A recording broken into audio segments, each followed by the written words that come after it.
Hola, clase. ¿Tú puedes creer el tiempo? Can you believe the weather? Este día, no lo creo. I don't believe it.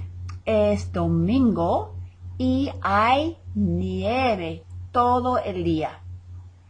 Y es el 15 de abril. No hay justicia en el mundo, ¿verdad? What I was saying is, can you believe this day? Todo la lluvia, all the snow, todo el día, for all day. I don't believe it, no lo creo. Es la primavera, it's spring, y es el 15 de abril, it's the 15th of April. ¿Qué pasa aquí? What's happening here? ¿Qué pasa con global warming? What happened to global warming?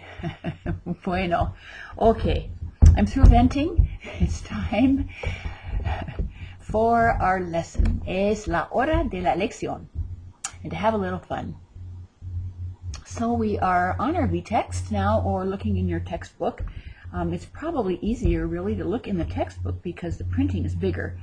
Then I can make it on the 2-page screen here. But it also helps to be able to look up on the screen. So whichever way is easier for you. We're going to look on the left side of the page, and we're going to see if we can prompt la señora or el señor highlighter out. If not, we're just going to kind of let that go today. And I think that's well, let's try one more time. There we are. Perseverance. La perseverancia. So, this week's dramatic, exciting video presentation is entitled ¿Es grande tu familia? And because we're talking about the family this week in our lessons, and a little bit last week with an introduction, this is a great video to continue. And the best way to do this is to start with, as we did with All Aboard, the first video, is to start with las expresiones útiles, useful expressions. They'll be divided into 2 or 3 sections here, and as I think I mentioned on the Module 1 overview page, or the video page, sometimes these expresiones útiles, I'm watching La Nieve y no me gusta, it's very distracting.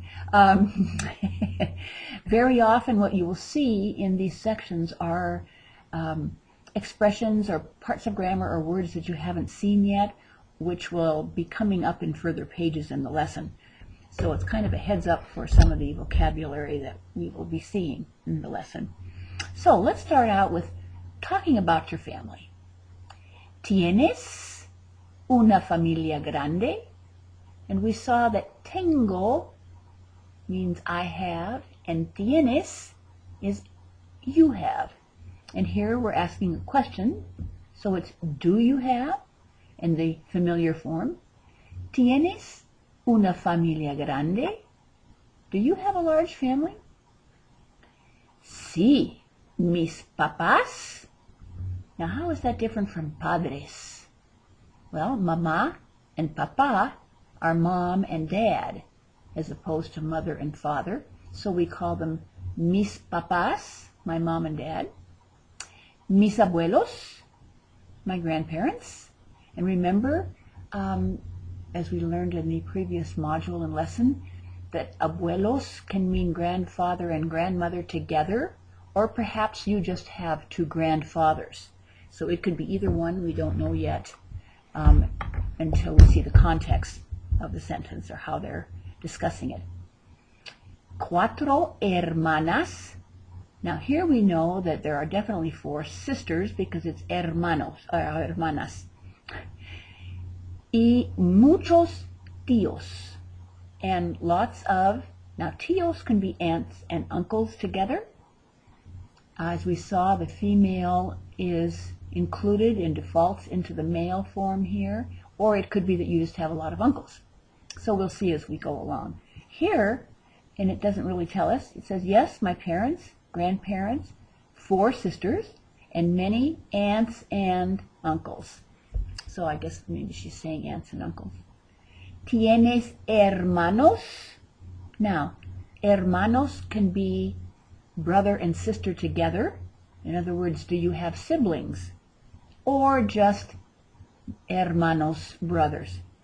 Here, she's asking, do you have siblings? So, do you have brothers and sisters? No, soy hijo único. Sorry, I had a hard time seeing that. Oh, there I'm looking at the page on the screen. No, soy hijo único. And único, of course, is somewhat of a cognate. No, I'm an only child. Y es el caso conmigo. It's my case. Yo soy una hija sola. Mi madre era una hija sola o única. My mom was an only child. Y mi hija es hija única. And my daughter is an only child. So it's running in our family. Su esposa, Francesca, es médica. His wife, Francesca, is a doctor. And notice the A on the end, meaning a female doctor. And it might be in the video, I can't quite remember now, but it might be pronounced Francesca. I'm not sure.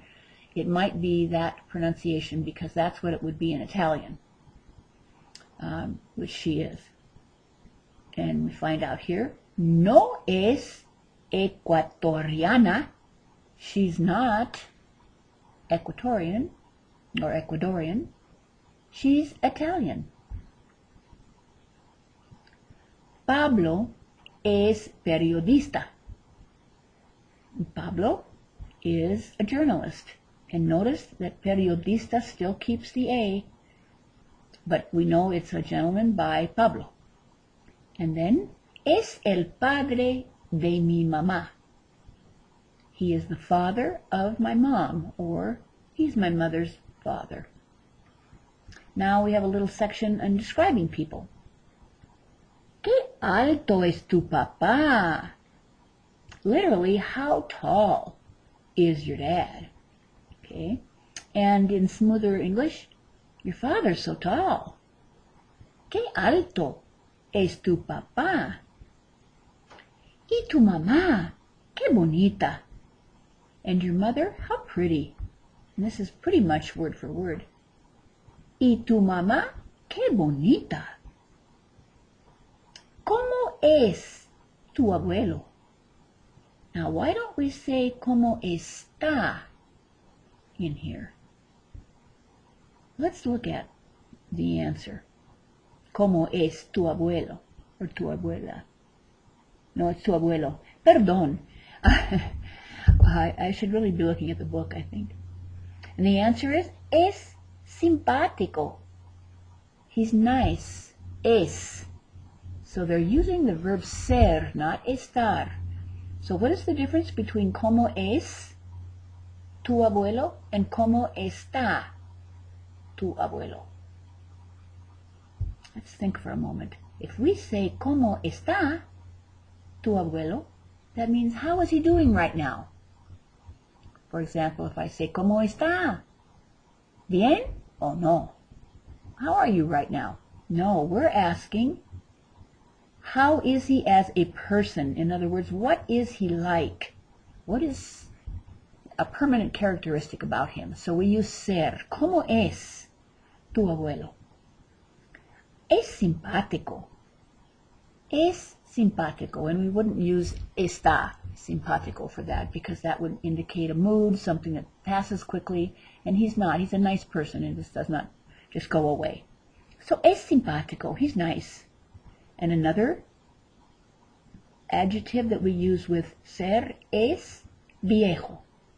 He's old, which is a permanent characteristic. Once you get to that age, it may go on for a while, but es permanente. Es un hombre muy trabajador. Es un hombre muy trabajador. He's a very hardworking man. So we notice that muy and trabajador go in back of the thing or the person that we're speaking about. Now we're talking about saying how old people are. And this will be coming up in our lesson. In English, we say, how old are you? We use the verb to be. How old are you? In Spanish, it's ¿cuántos años tienes? How many years do you have? It's just another way of saying it. So that's how they ask. And we answer, well, let's see here. This is another question. ¿Cuántos años tiene tu abuelo? So now we have tengo up here for I have. Tienes, you have. And tiene, él or ella. So, ¿cuántos años tiene tu abuelo? How many years does your grandfather have? Or, in smooth English, how old is your grandfather? 92. 92. So, él es muy viejo, ¿verdad? Pero es un hombre trabajador, es muy simpático. Bueno, yo voy a darles unos momentos para respirar. Y unos momentos libres, a little bit of time to breathe, and a few free moments, and then we will have our frame by frame right here video, and I will go through each frame for you. Hasta pronto!